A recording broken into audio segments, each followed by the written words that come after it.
श्रीमद्भागवत भगवान की जय। 18वें अध्याय का महात्म्य नमः। श्री पार्वती जी ने कहा, भगवान आपने 17वें अध्याय का महात्म्य बतलाया, अब 18वें अध्याय के महात्म्य का वर्णन कीजिए। श्री महादेव जी ने कहा, श्री गिरिनंदने चिमनिए आनंद की धारा बहने वाले 18वें अध्याय के पावन महात्म्य को, जो वेद से भी उत्तम है, श्रवण करो। यह संपूर्ण शास्त्रों का सर्वस्व, कानों में पड़ा हुआ रसायन के समान तथा संसार के पावन महात्म्य को, जो वेद से भी उत्तम है, श्रवण करो। यह संपूर्ण शास्त्रों का सर्वस्व, कानों में पड़ा हुआ रसायन के समान तथा संसार के यातना जाल को छिन्न छिन्न करने वाला है। सिद्ध पुरुषों के लिए यह परम रहस्य की वस्तु है। इसमें अविद्या का नाश करने की पूर्ण क्षमता है। यह भगवान विष्णु की चेतना तथा स्वर्ग श्रेष्ठ परम पद है।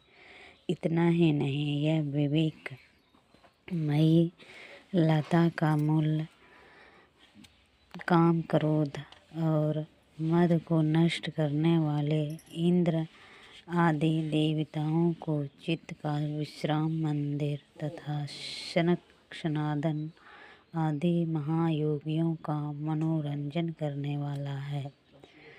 इसके पाठ मात्र से यमदूतों की गर्जना बंद हो जाती है। पार्वती, इसे पढ़कर कोई ऐसा रहस्यमय उपदेश नहीं है जो सतभक्त मानवों के त्रिविधि ताप को हरने वाला और बड़े बड़े पातकों का नाश करने वाला हो। 18वें अध्याय का लोकोत्तर महात्म्य है। इसके संबंध में जो पवित्र उपाख्यान है, उसे भक्तिपूर्वक सुनो। उसके श्रवण मात्र से जीव समस्त पापों से मुक्त हो जाता है। मेरुगिरी के शिखर पर अमरावती नाम वाली एक रमणीय पुरी है। उसे पूर्व काल में विश्वकर्मा ने बनाया था।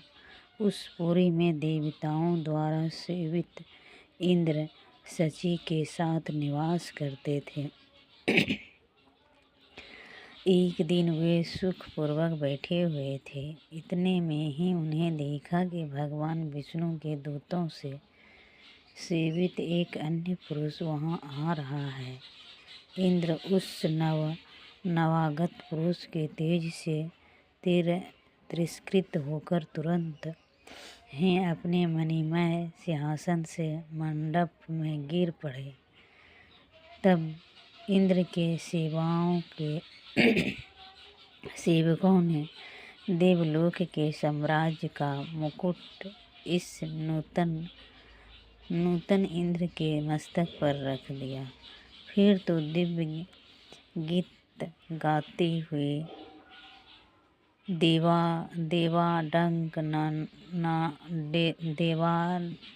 देवाडगनाओं के साथ सब देवता उनकी आरती उतारने लगे। ऋषियों के वेद मंत्रों का उच्चारण करके उन्हें अनेक आशीर्वाद दिए। गंधर्वों का ललित स्वर में मंगलमय गान होने लगा।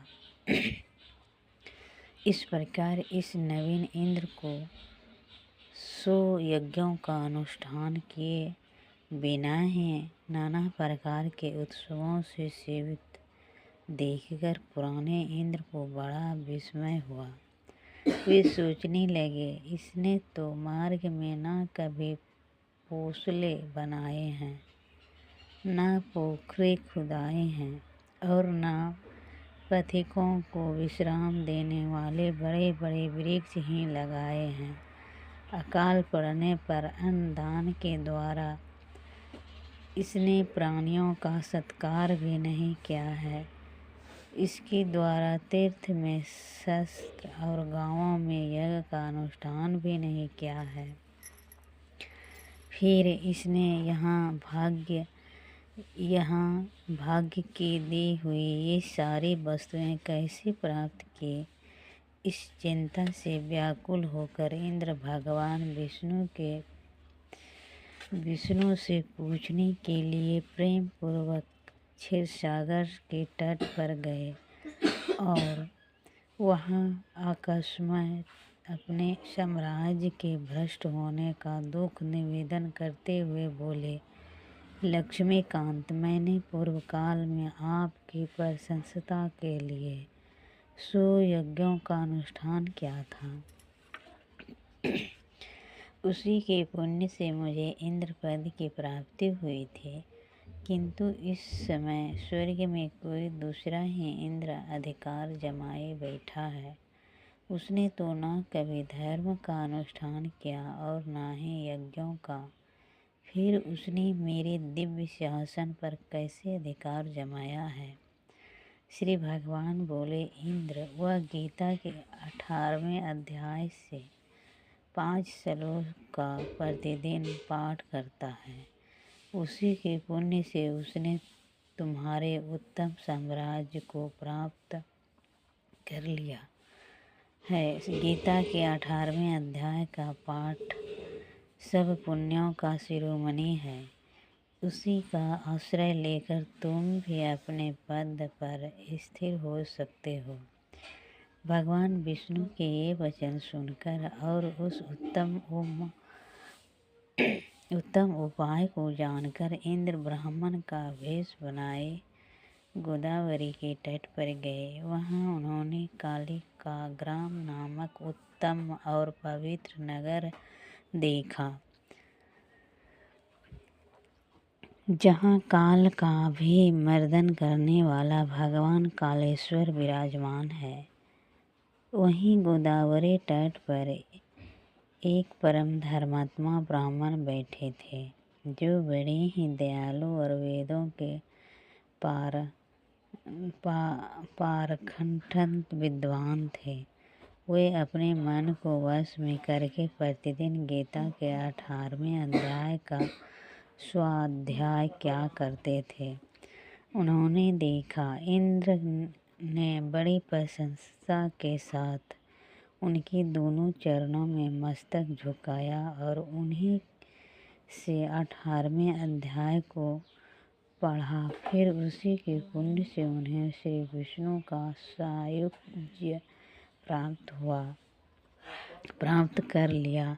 इंद्र आदि देवताओं का पद बहुत ही छोटा है, यह जानकर वे परम हर्ष के साथ उत्तम वैकुंठ धाम को गए। अतः यह अध्याय मुनियों के लिए श्रेष्ठ परम तत्व है। पार्वती 18वें अध्याय के इस दिव्य महात्म्य का वर्णन समाप्त हुआ। इसकी श्रवण मात्र से मनुष्य सब पापों से छुटकारा पा सकता है। इस प्रकार संपूर्ण गीता का पाप नाशक महात्म्य में बतलाया गया। महाभागे, जो पुरुष श्रद्धायुक्त होकर इसका श्रवण करता है, वह समस्त यज्ञों का फल पाकर